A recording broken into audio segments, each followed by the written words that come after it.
जिंदाबाद। नमस्कार, मैं अमरेंद्र कुमार झा। आप देखना शुरू कर चुके हैं खबरों की उड़ान।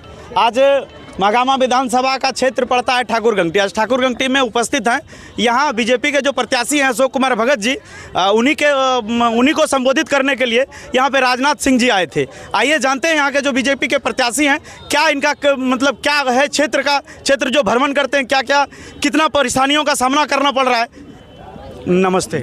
नमस्ते, आपका स्वागत है। मैं क्षेत्र भ्रमण लगातार कर रहा हूँ और हमने मंच से भी कहा कि क्षेत्र में विकास कुछ हुआ नहीं। 5 साल में हमने जितनी PWD सड़कें बनाई वो भी पूरा नहीं कर पाई। चापाकल का पाइप तक बेच के खा गया इन लोगों ने। आप छोड़ रोड पे सिंचाई में कोई नया डेवलपमेंट नहीं हुआ। ये जो DMFT का फंड है, हमारा प्रधानमंत्री का योजना, जो उसकी महत्वाकांक्षी योजना है, DMFT का फंड जो ज़िले का है, और उस पैसे में भी बंदर बांट कर लिया इन लोगों ने, खूब लूटा। अब केवल यही नहीं, राशन कार्डधारियों का भी अनाज लूटा और ग्रीन राशन कार्ड में अनाज नहीं दिया। जो इन्होंने घोषणा किया था कि हम 5 साल धोती साड़ी देंगे, वो भी नहीं दिया। हाँ, लूट खसोट बम्पर हुआ, जम के हुआ।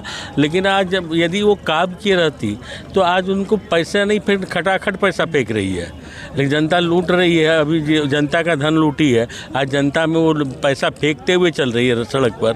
हताश है, निराश है कि जनता उठ खड़ी हुई है। और जो अपार जन समर्थन मिलता है मुझे खुद ताजुब लगता है कि मैं 6 चुनाव लड़ चुका, 6ठा चुनाव है, इतना बड़ा विशाल जन समर्थन मुझे पहली बार प्राप्त हो रहा है। कल तेजस्वी जी का सभा संबोधित किए थे तेजस्वी जी, उसमें उन्होंने साफ शब्दों में बात कहा था कि बीजेपी के जितने भी लीडर हैं वो सिर्फ हिंदू मुस्लिम करके वोट मांगते हैं। कौन कहता है?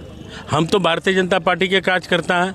भारतीय जनता पार्टी के हमारे पास सैकड़ों अल्पसंख्यक कार्यकर्ता हैं। आप खुद महुआरा गांव चले जाइए, आपको समझ में आ जाएगा। अल्पसंख्यक झंडा लगा हुआ, बुधवा चक चले जाइए, आपको झंडा नज़र मिलेगा। अल्पसंख्यक के बीच में हमारी जबरदस्त पैठ है और इस बार अल्पसंख्यक का वोट हम पहले से दुगुना ज़्यादा लेने जा रहे हैं। क्या कहेंगे जिस हिसाब से आज माननीय विधायक भी रही और वर्तमान में मंत्री रही पूर्व में, आज एक तरफ वो खड़ी हैं, एक तरफ जयराम जी के प्रत्याशी हैं वो खड़े हैं, एक तरफ आप बीजेपी के प्रत्याशी हैं, क्या लगता है किस मुकाम पे, कहाँ मुकाम तक पहुँचेंगे? देखिए, दीपिका पांडे जी का पहले घोषणा करती थी कि हम 2500 रुपया धान का रेट देंगे, बार बार घोषणा किया। और जब वो कैबिनेट मिनिस्टर बनी तो क्यों नहीं इसको लागू किया? 2000 रुपये 2000 रुपया धान का रेट जो भारत सरकार है, 300 रुपया राज्य सरकार का बोनस था। 2300 रुपया में धान की बात हुई थी, 300 रुपया बोनस तक नहीं दिया। उनकी बात को पैक्स बंद है। पैक्स का खाद कहाँ चला गया? पैक्स का खाद ब्लैक मार्केट में जाकर के बिका, जहाँ 60 से 70 रुपया लेता है। ये मंत्री थी, इन्होंने घोषणा किया 2 लाख रुपया हम किसानों का ऋण माफ़ करेंगे। 2 रुपया माफ़ हुआ क्या? आप कोई भी ऐसा काम दिखा दें महागामा विधानसभा क्षेत्र में जो उन्होंने बड़ा कोई काम करके दिखाया हो। यहाँ की IT कॉलेज स्वीकृत है, ये हम लोगों ने यहाँ स्वीकृत करा दिया था, लेकिन हमारे पास समय अभाव चलते हम पूरा नहीं कर पाए, उसको भी पूरा नहीं कर पाई। ऐसा यहाँ का जो हमारा क्या कहते हैं सैनिक स्कूल था, जब हेमंत सोरेन की सरकार यहाँ से उठा के देवघर जा रहा था तो इनके मुंह में क्या गया था? बैंक गया था क्या? क्यों नहीं उन्होंने विरोध किया कि हमारे क्षेत्र का योजना, आप कैबिनेट मिनिस्टर है, ये वापस आना चाहिए यहाँ गंगटी प्रखंड में? तो इनके मुंह में दही जम गया, कुछ नहीं बोला। केवल ये तुष्टीकरण की राजनीति में, आज वही तुष्टीकरण की राजनीति उन्हीं को भारी पड़ रही है। विपक्षी का कहना है कि हमने कई हजार के जो पुराने बिजली बिल थे उसको मैंने माफ़ किया है। अरे भाई, उसमें सबसे ज़्यादा बिजली बिल किसका माफ़ हुआ? 3400 करोड़ आप जब देखेंगे तो उसमें से आपको 2500 करोड़ रुपया इंडस्ट्री वाले का माफ़ हुआ है। जनता का कितना माफ़ हुआ है? 900 करोड़। लेकिन आप 3400 करोड़ दिखा रहे हैं। इंडस्ट्री वाले से आपने बिल माफ़ किया और उससे आपने कमीशन खोरी किया। जनता को धूर्त बनाते हैं, जनता को धूर्त बना रहे हैं। भारतीय जनता पार्टी ने कहा कि हमारी सरकार बनेगी, हम 300 यूनिट फ्री बिजली देंगे, किसी को बिल भरने की जरूरत नहीं पड़ेगी। तो क्या लगता है कि इस बार अपार बहुमत?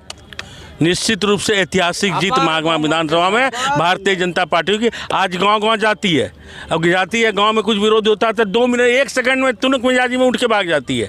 आपको जनता को फेस करने की ताकत नहीं है। क्यों नहीं है फेस करने की ताकत? आपने काम नहीं किया, आपने गरीबों का काम नहीं किया, आपने प्रधानमंत्री आवास नहीं दिया, आपने प्रधानमंत्री आवास 5 साल नहीं उन्होंने दिया। अब वो आवास में 30,000 रुपये आपकी दलाली हुई, ग्राम सेवक वीडियो मिल करके उठाया, मनरेगा में पगड़ी का सिस्टम हुआ। जनता आपको क्यों वैल्यू देगी?